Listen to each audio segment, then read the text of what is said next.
A very good morning to all my dear students.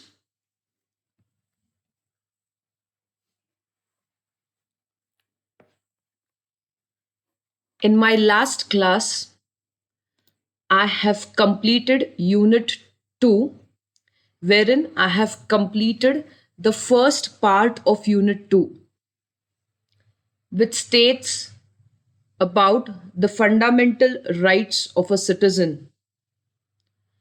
In our today's class, we are going to start with Part B of Unit 2. We are still in Unit 2. There are three parts to be covered. The first part, Part A, speaks about the fundamental rights. The Part B speaks about directive principles of state policy. And Part C speaks about the fundamental duties. So, around 4 to 5 classes, we have already spoken about the fundamental rights. In our today's class, we are starting with the part B of Unit 2. I hope this is clear to you all. We are in second unit itself. The first part of the unit spoke about fundamental rights. The second part, that is part B of the same unit, speaks about directive principles of state policy. Okay? Now we shall start understanding what is the meaning of directive principles of state policy. Students, I will give you an introduction about directive principles of state policy. Now, when I was teaching you all about fundamental rights, right? I started with the introduction about human rights. Okay. Now, the human rights are classified into three categories, that is, civil and political rights. Those are categorized into economic, social, and cultural rights. And human rights are also classified according to the collective rights to development. So, before understanding what is the division, I will try to explain you all once more what is the meaning of human rights. When I speak about human rights, students, human rights are the rights which are basic in nature, which are considered to be universal. When I speak about the term universal, it means that they are uniform in nature. They are equally applied to all the citizens of the country.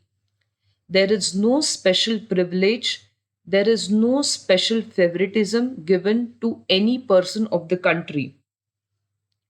And very importantly, when I speak about human rights, they are considered to be sacrosanct rights. When I use this word sacrosanct, it means that these are the rights which are attached with human values or moral values. So, when I speak about human rights, students, without human rights being conferred to a person, there is no meaning to a human being. And if such rights are not given, or if the citizens are deprived by such rights, which are called as human rights, there will be no meaning to an individual's existence. So, when I speak about human rights, students, human rights are the rights which give meaning to an individual. These are the rights which are defined, wherein they are very much inherent in nature and without which a human being cannot live. Students, it is very important for you all to understand that when I speak about human rights, they preserve the human liberty and they also try to develop human personality. Now, when I speak about human rights, students, they are so very important. They are so very fundamental, you can say, without which, or without which you can say that the existence of any human being will become meaningless. So, what has happened is many countries have incorporated it in their constitution. So now let after understanding what do you mean by human rights, we will understand the classification of human rights. When I'm speaking about the classification of human rights, students, the human rights are broadly classified, or you can say divided or distinguished into three major categories. The first category is civil and political rights. The second category speaks about economic, social, and cultural rights. And the third category speaks about collective rights to development. Now, what happens is why I explained you or what is the meaning of human rights. Now you will come to understand. Okay. See, now our constitution is divided into several parts. Okay. Now, the first category of these rights, which are called as civil and political rights, are included or are contained in the part 3 of the constitution, which we have already learned in our previous 4 to 5 classes. Students, this are contained in part 3 under the name of or under the category of fundamental rights. In our last classes, we spoke about fundamental rights right from Article 14 to Article 32. So, all these rights come under the category of fundamental rights. And this is included, or this is a part of part 3 of the Constitution. Okay.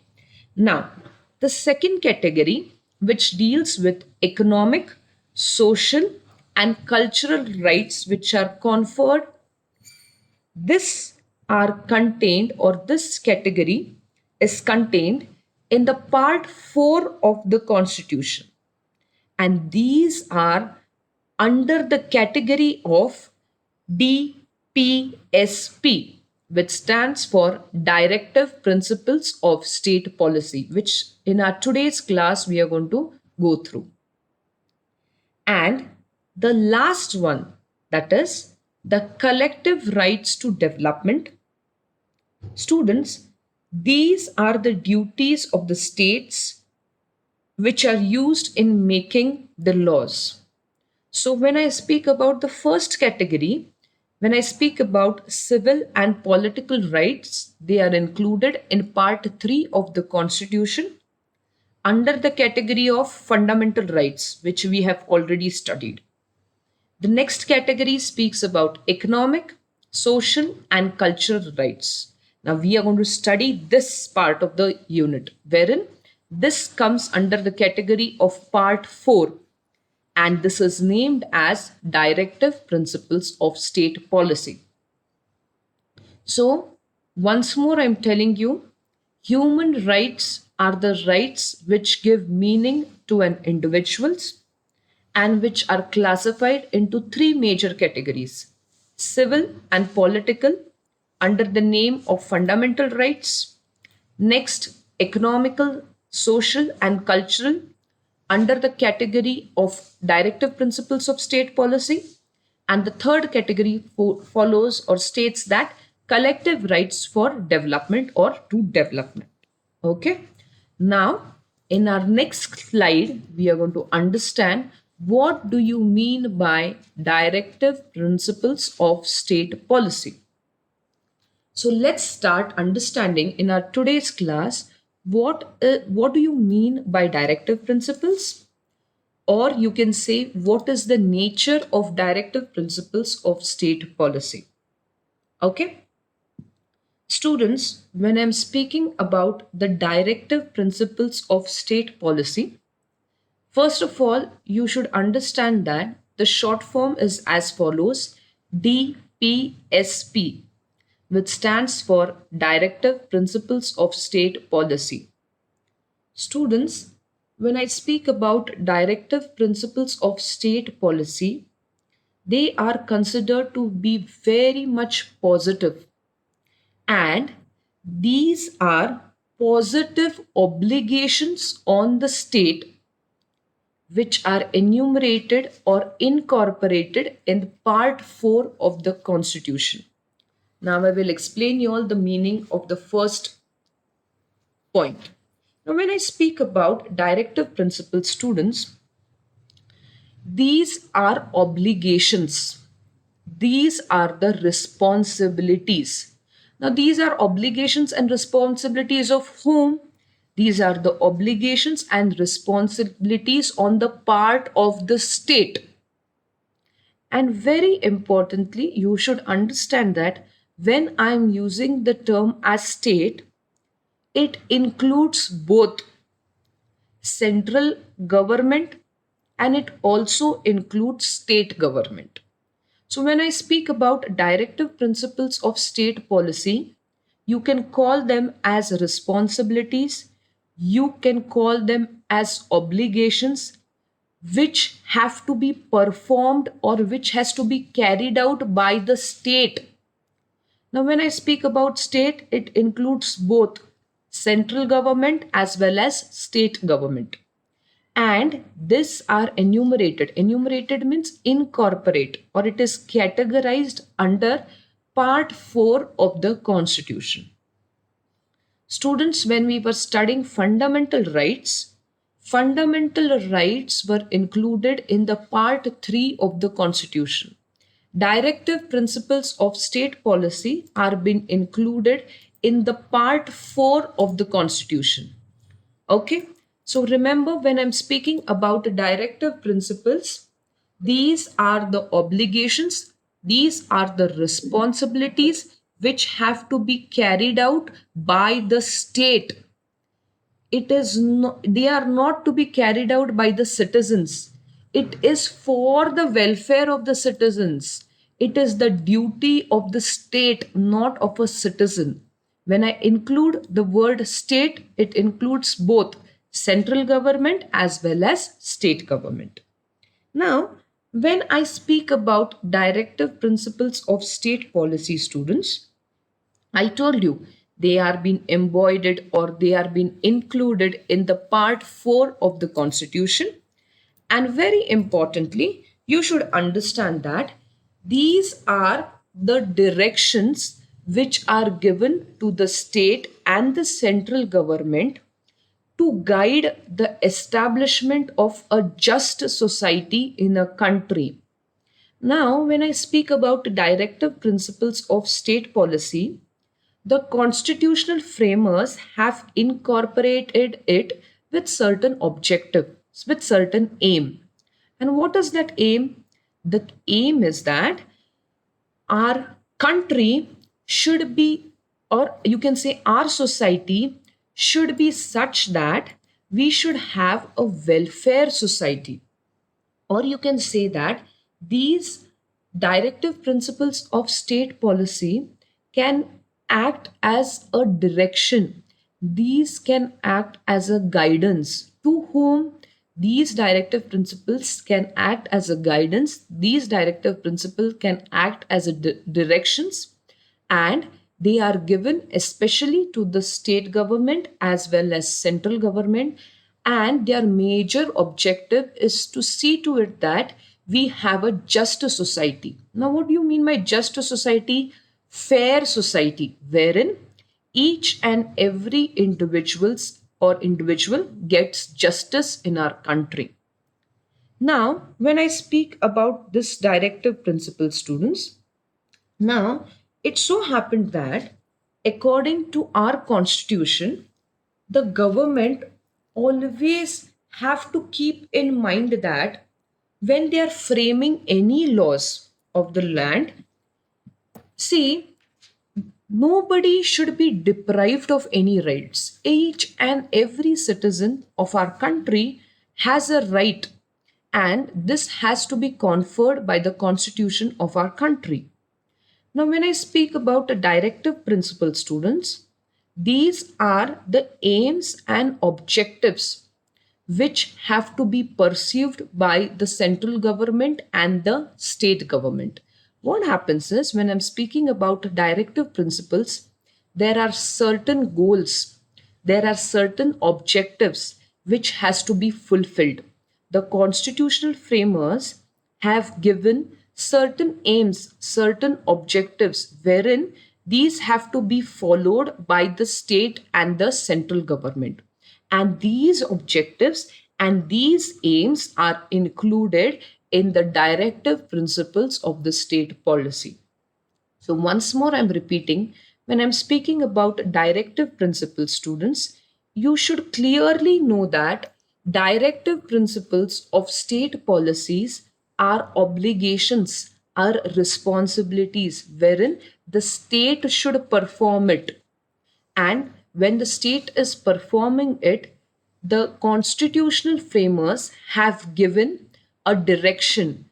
The constitutional framers have given where you can say a direction or guidance for both central government and state government, wherein they should incorporate this so that there is a welfare state in our country, or you can say that there is a fair and just society in our country. Okay, just 1 minute. Next, now let us understand what is the nature of directive principles of state policy. Okay? Okay. Now let us understand what is the nature of directive principles of state policy. Students, when I speak about directive principles of state policy, it is same. Now I'm just going in detail about the meaning of directive principles of state policy. In short, you can say that directive principles of state policy are the aims, are the objectives which has to be perceived by both central government as well as state government. Now, why these have to be perceived? So that there is a better working of the government. See, I can tell you in other words that when I speak about directive principles, these are the objectives.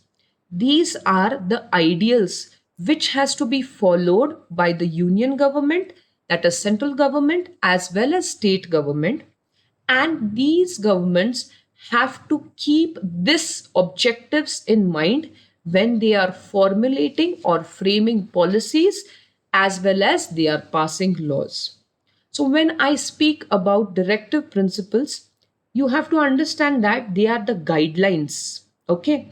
They are the objectives, they are the ideals, they are the responsibilities, they are the obligations, and these have to be performed not by the citizens of the country, they have to be performed by the government. When I speak about government, it includes both central government and state government. Now, when I speak about directive principles of state policy, students, it provides guidelines for both, for whom they provide guidelines for the state, and they also provide guidelines for the citizens for establishing economic and social democracy in India. Now, see, when I'm speaking about this point, wherein I'm clearly stating that these provide guidelines to the state as well as the citizens. Now, when I'm speaking about directive principles, they are the ideologies, they are the objectives, they are the aims which has to be followed by the state.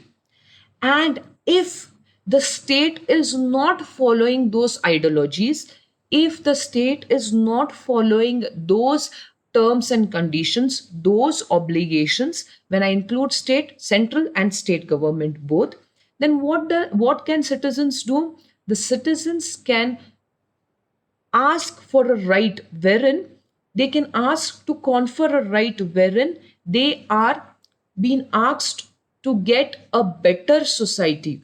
by establishing economic and social democracy in our India or in our country. Now, what do you mean by establishing economic and social democracy? Students, when I speak about economic democracy, it means that what happens is when I speak about democratic country in the form of economic society, here economic society means there should be no concentration of wealth to only a particular citizen. That means that each and every one has a right to livelihood, has a right to earn for their living. So there should only the richer should not go on becoming richer, nor the poorer should go on becoming poorer. There should be equal opportunities for learning as well as earning in the society. Okay, then when I speak about social democracy, now social democracy means what? Nobody should be treated as favorite, or there should be no special privilege which should be given to any citizen. Now there should be no bias. There should be no favoritism. Now bias means what? All now gender bias means men and women should be treated equally by law. And very importantly, there should be no favoritism only to a part of a community or to a part of a religion, or you can say only one religion, etc. All should be treated equally on equal grounds. Students, when I speak about directive principles of state policy, these are the objectives, these are the guidelines which are conferred in the constitution, which direct or guide the state government in order to establish a welfare state. Welfare state or a just society means it is a form of a government which protects and promotes economic and social well-being, students. Now, when I speak about social well being, or you can say economic well being, it is based on, see, there are n number of examples which I can give you. When I speak about economic well being, it means that equal opportunity should be provided to all the citizens of the country. And this are included in the directive principles of state policy. Okay. These are e- means one more example when I speak about these are equitable distribution of wealth. When I was explaining your economic democracy, I told you there should be no concentration of wealth. There should be not just concentration only on some part of people or individuals. Every citizen in our country should have equal right, and very importantly, there is a public responsibility which has to be laid down on the shoulders of the state government as well as the central government.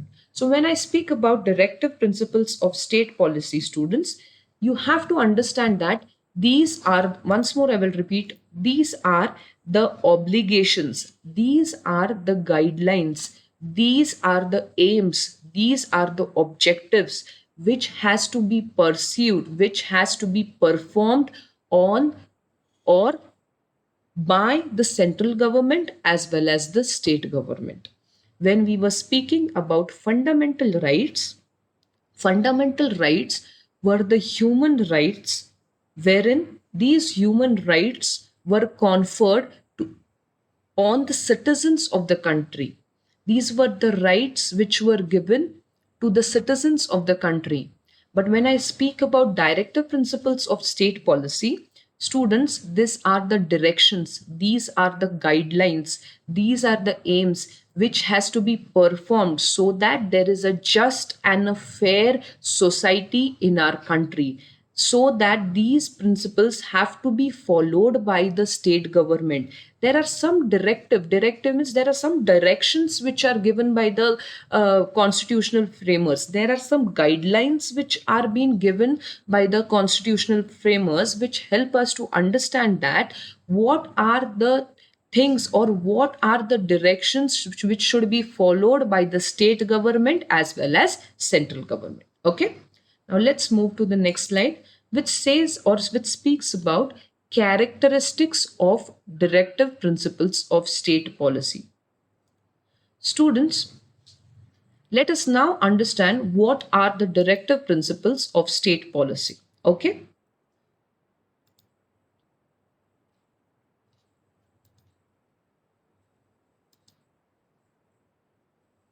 Okay. Now when I speak about Now let's move to the next part, which speaks about characteristics of directive principles of state policy. The first and the foremost character is they aim at establishing social and economic democracy. See, the constitutional framers have included or incorporated directive principles of state policy with a sole aim or with a single objective that there should be social and economic democracy. Now, when I speak about social democracy, students, it means that socialism, wherein when I speak about socialism, it clearly states that it is a form of government which promotes for social well-being of an individuals, wherein it is based on the principle wherein each and everybody is treated equally, wherein they aim or their objective is to completely eliminate, vanish the inequalities in the status, means nobody should be treated high or low. Everybody should be treated equally. Proper facilities should be given to every citizen who is living in our country or who is living in the society. And very importantly, no special privileges should be given to any group of individuals. All should be treated equally. Now, when I speak about economic democracy, the characteristics of directive principles of state policy aims or has an objective of economic democracy, which is very important for the growth and development of our country. Students, when I speak about economic democracy, it means that there should be an operation of a economic system in our country wherein there should be no concentration of wealth only to a particular group, or there should be no concentration of wealth wherein only one group of individual is being raised or is being supported. Now, when I speak about economic democracy, it means that every citizen in our country should have a right to earn for their livelihood. If they are earning, then pay should be given to them. And once there is a principle called as equal pay for equal work. So how much work you are putting in, that much pay you have a right to incur. And there should be no biasness, there should be no favoritism. Men and women should be treated equally. So when I speak about directive principles, their main aim, they give directions to the state government to establish a society wherein there is no favoritism, there is well-being, there is a fair society, where there is a just society, and every individual is treated equally in that particular society. The next characteristic speaks about that the directive principles of state policy are bedrock of the welfare state. Now, students, what do you mean by bedrock? Now, I can explain you. Bedrock means what? It is considered to be a fundamental principle on which something is based. Okay, how you have rocks, no, which are so, what to say, which are so firm, which are so strong, and they are so much solid. Upon that, something is based. So here also, these directive principles are, these principles are so strong, so valid, or so much fundamental in nature, wherein they aim to have a welfare state. Welfare state means same, which includes a social and economic democracy. When I speak about welfare state, students, here, it is the responsibility of the government to give each and every facility which is conferred to every citizen, to see to it that everybody is treated equally, to see to it that there is justice given to each and every citizen, to see to it that there is proper economic and social well-being which is carried out, etc. Now, when I speak about bedrock, students, see, now you when you're speaking about bedrock, see, you can relate one example. Okay, now just out of the box example. Okay, in any sort of relationship, maybe mother father, or you can say parents or your husband wife, okay, between a son and a father, there should be a bedrock relationship which has to be based on something. So you may have your relationship of honesty with your parents. Same way here, this also is considered, the directive principles are considered to be bedrock. Bedrock means a fundamental relationship or a fundamental principle wherein they aim at big or having a welfare state within a country. Okay. The next principle speaks about these are not, or these characteristics are not legally enforceable in the court of law. Students, this is a very, very distinguished characteristic of directive principles of state policy.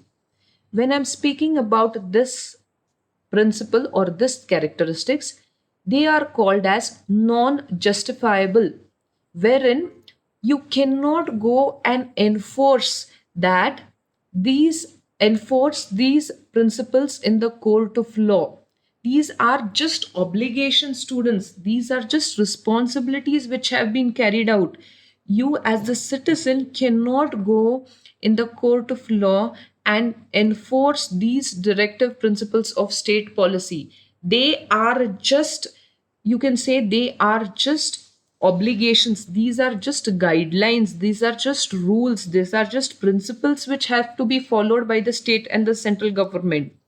In case you if the state has not followed that, in case there is some misunderstanding, in case something goes wrong with that particular direction or guideline, at that point of time you cannot go in the court of law and enforce this. These are considered to be non justifiable, which cannot be enforced in the court of law. Next, these or they impose a duty on the state to follow principles. I told you, they provide guidelines, they provide directions, they provide obligations, wherein it is a duty, it is a foremost duty on the part of the state and central government to follow the principles. Now, when I speak about following principles, they say that the directive principles impose a duty that compulsorily mandatory the state government and the central government has to follow the principles which are embodied in the part 4 of the constitution. Now they have to follow these principles maybe in the matter of administration. They have to follow these principles in the while making or framing policies. They have to follow these principles when they are making new laws. So what happens, these are the principles, these are the directions which are being provided by the state, and it is compulsory, or it is a compulsion on the part of the state to follow these principles.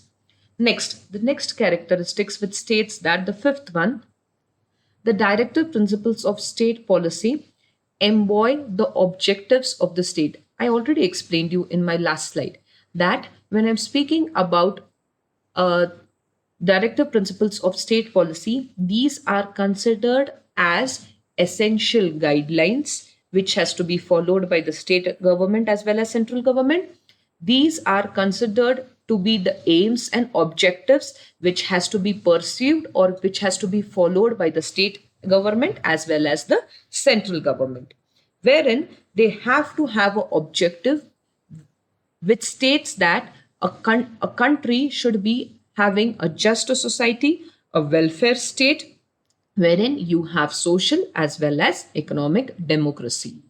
Now, the sixth principle which states that they act as a check on the government. Students, it is very important wherein this directive principles of state policy help us to have a check, to have to supervise, to monitor whether the government is working according to the stated norms. It helps us to understand whether the government is following a proper protocol, whether the government is working according to the obligations which has to be performed. So this directive principles of state policy are being given in detail, wherein as a citizen of your country, you can go and understand wherein you can have a check whether they are working as per the norms which are stated in the constitution of the country. Last characteristic which says that, just 1 minute.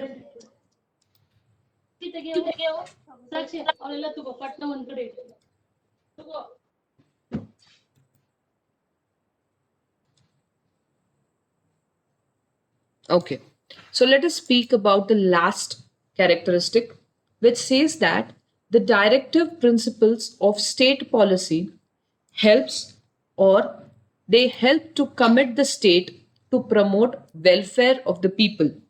Students, when I speak about the last characteristic, see, it is considered to be a commitment which has to be performed by the state in order to promote to have a better society wherein they can have good economic and social welfare among the individuals, and very importantly the commitment should be on the part of the state and not on the part of the citizens, because when I speak about directive principles of state policy, these are the directions which are given by the constitutional framers, which are embodied in the constitution.